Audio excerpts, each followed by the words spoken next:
Hey there, how are you doing today? Oh, hi. I'm doing great. Thanks for asking. How about you? I'm good.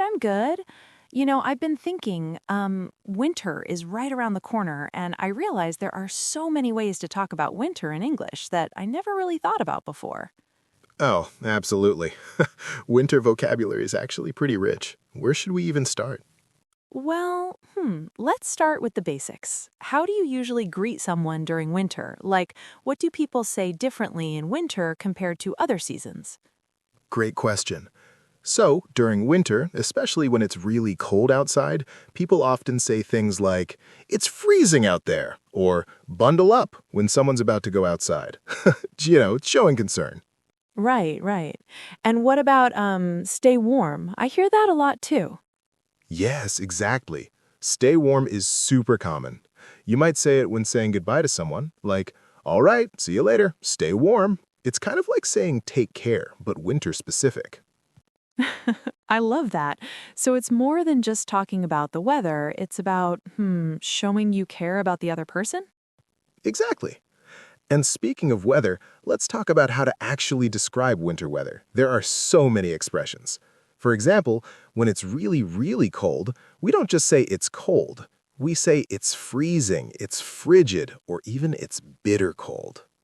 Ooh, bitter cold. That sounds intense. Can you give me an example sentence? Sure.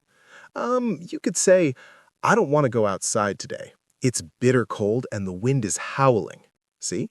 Howling is another great winter word for when the wind is really strong and loud. The wind is howling. That's so descriptive. It really paints a picture. What about when it's snowing? How do we describe different types of snow? Oh, great topic. So we have lots of terms. There's light snow or flurries when it's just a little bit of snow, very gentle. Then there's heavy snow or a snowstorm when it's coming down hard. And if it's really bad with lots of wind, that's a blizzard. A blizzard? That sounds dangerous.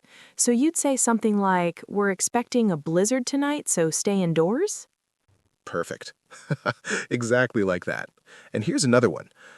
When snow is falling very heavily, you can say it's snowing like crazy, or it's coming down in buckets. Well, actually, buckets is more for rain, but you get the idea. For snow, you might say it's really coming down. Okay. So it's really coming down works for both rain and snow. Yes. And it's a versatile phrase. You could say, "Look outside, the snow is really coming down. We might get a foot of snow by morning." A foot of snow. So we measure snow in feet and inches in English. We do, yes. In the US anyway. You might hear someone say, "We got 6 inches of snow last night," or "They're predicting 2 feet of snow." And when there's a lot of snow on the ground, we say it's deep or there's heavy accumulation. Accumulation. That's a good word. What about ice? How do we talk about ice in winter? Oh, ice. That's important because ice can be dangerous. We have black ice, which is that really thin, nearly invisible ice on roads that's super slippery. You'd say, "Be careful driving tonight. There might be black ice on the roads." Black ice. That does sound scary. What else? Well, there's icy as an adjective. The roads are icy, the sidewalk is icy. And then there are icicles, which are those long, pointy pieces of ice that hang from roofs and trees. Oh, yes, icicles. They're actually kind of beautiful, aren't they? They are. You could say, "Look at those icicles hanging from the roof. They're so pretty, but dangerous if they fall." Right. Now, what about winter activities? How do we talk about things people do in winter? Good question. Well, there's skiing, snowboarding, ice skating, sledding, oh, and building snowmen. These are all classic winter activities. Building a snowman. That's fun. So you'd say, let's go build a snowman, or the kids are building a snowman in the yard? Exactly. And if you're talking about skiing, you might say, "I'm going skiing this weekend," or "We're hitting the slopes." Hitting the slopes is a really common expression for going skiing. Hitting the slopes. I like that. It sounds so casual and fun. What about staying indoors? Because let's face it, sometimes it's too cold to go out. No, absolutely. When it's really cold, people talk about staying cozy indoors or being cooped up inside. Cooped up means you're stuck inside, maybe feeling a bit restless. You might say, I've been cooped up in the house all week because of the snow. Yeah, that cabin fever feeling. Is cabin fever used in English? It is. Cabin fever is when you've been inside too long and you're getting restless or irritable. I'm getting cabin fever. I need to get out of the house. Perfect. What about warm winter drinks? How do we talk about those? Oh, great topic. So we have hot chocolate or hot cocoa, which are the same thing. You might say, let's warm up with some hot chocolate. Then there's mulled wine, which is wine heated with spices, very popular in winter. Mulled wine. That sounds fancy. What else?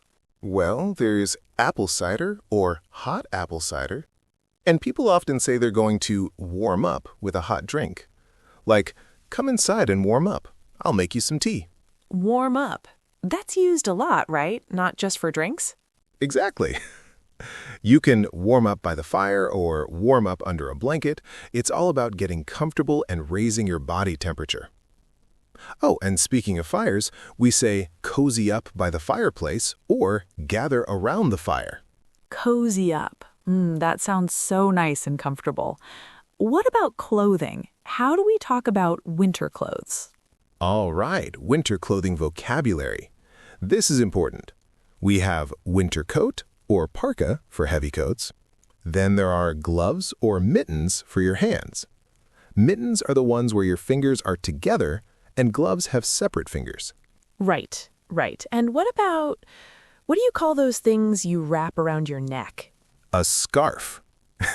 You wrap a scarf around your neck or bundle up with a scarf. You might say, don't forget your scarf, it's freezing outside. Bundle up.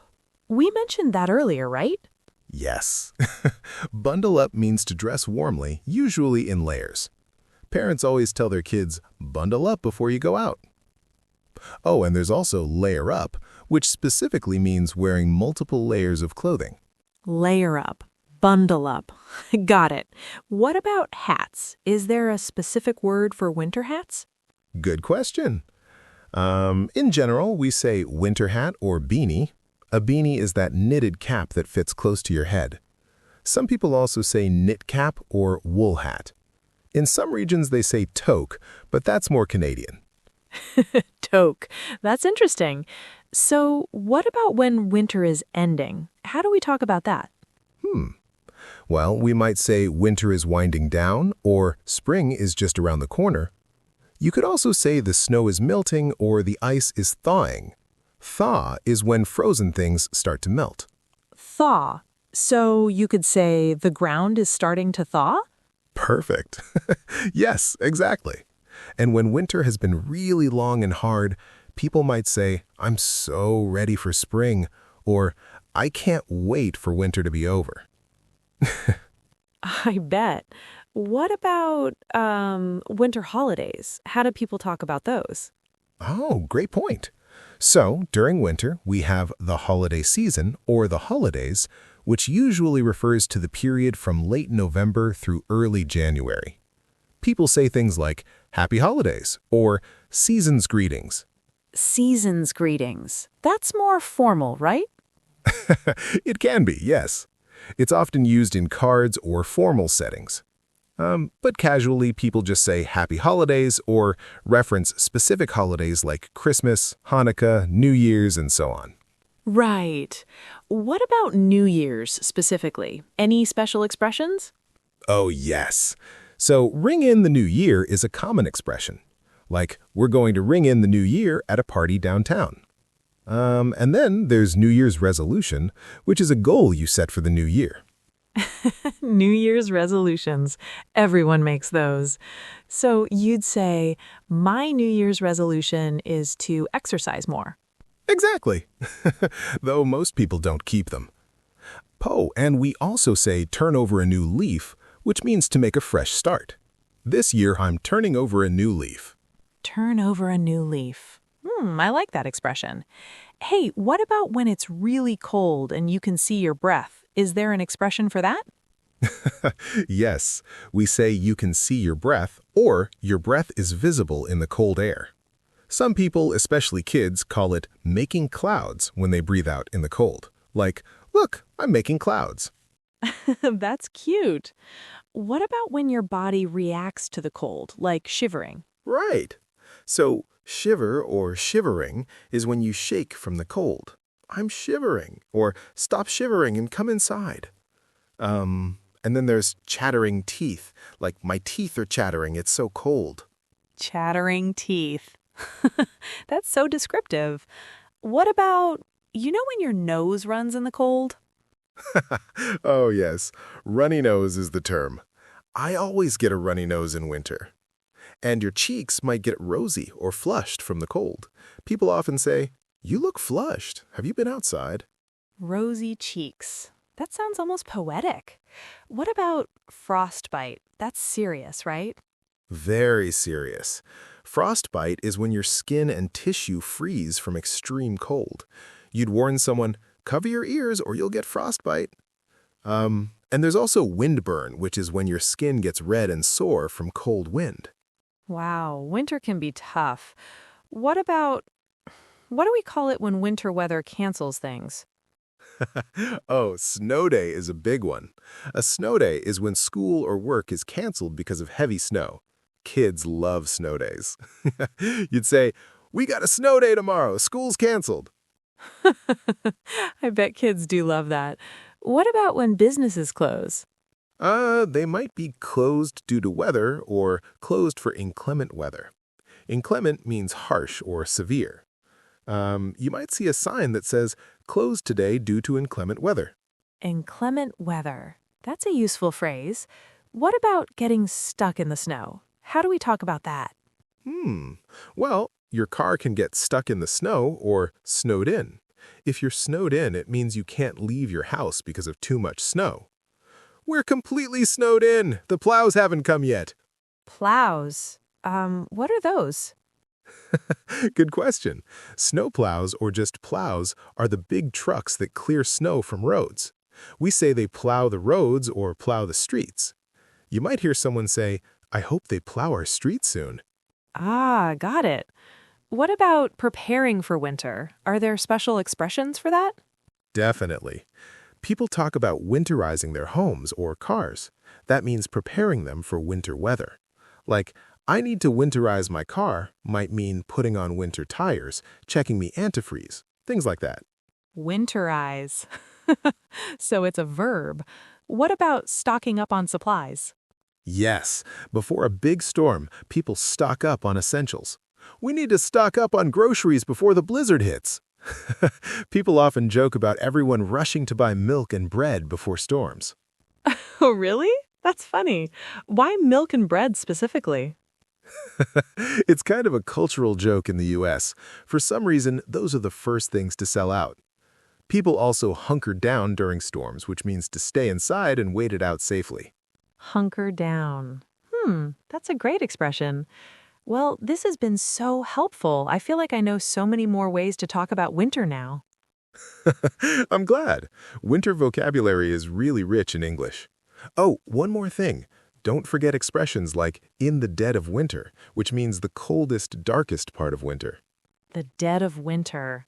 That sounds ominous. It does, doesn't it? But it's very common. In the dead of winter, the days are so short and cold. Perfect. Well, thank you so much for this conversation. I learned a ton. My pleasure. Stay warm out there, and don't forget to bundle up. I won't. Thanks again. See you soon. See you. Take care.